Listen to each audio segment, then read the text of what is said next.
Let's get started with that FA Cup. Now, the FA Cup, Arsenal versus Chelsea. Arsenal getting that uh, upset win against Manchester City earlier in the semifinals, and of course Chelsea winning against Manchester United.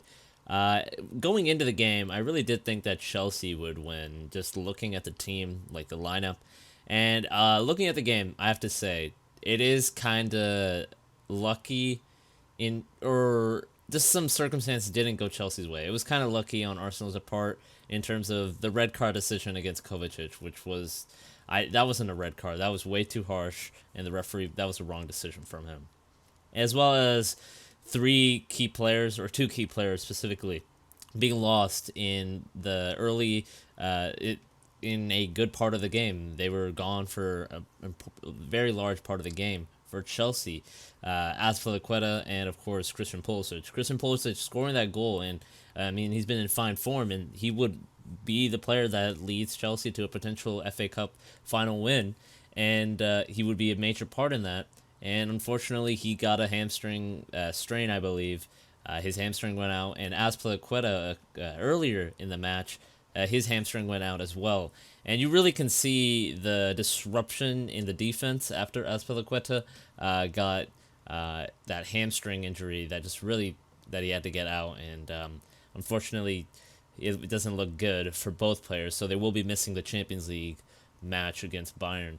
But just overall, losing those two key players, it really just lowered Chelsea's chances of winning the game because Azpilicueta, after he was gone, there was no really leadership in that defensive line, and they were just they were in all sorts of trouble when that happened.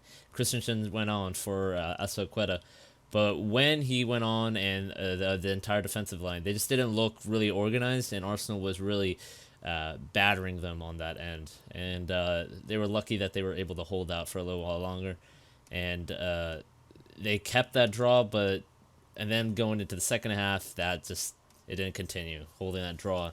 And fortunately for them, they did concede a goal against Aubameyang. Aubameyang's goal was really, really, really nice, very, very nice.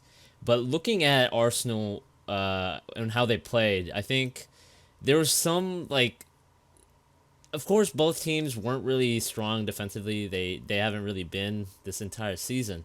But looking at some of the way they tried playing out from the back, Arsenal just like for certain parts of the game, especially when Chelsea was on the upper foot, the front foot, excuse me, and I don't think that's really like effective if you're they're planning on shooting long balls forward, and Aubameyang, for example, getting those long balls that was working, and it was really unsettling the Chelsea defense. But then they tried playing out from the back and doing some stuff that just is completely unnecessary, and they don't have the players to do that. They don't have the players who are good enough on the ball and just to really play out from the back. And Chelsea's pressing was really putting a lot of pressure on them, and uh, fortunately for Arsenal, they were able to avert that danger. But just if they continue to do that, I don't see what's the point in playing out from the back when you don't have defenders that can play out from the back. I think David Luiz's long balls are really nice though, and I think that could be something they could look at. But again, they just need more defenders.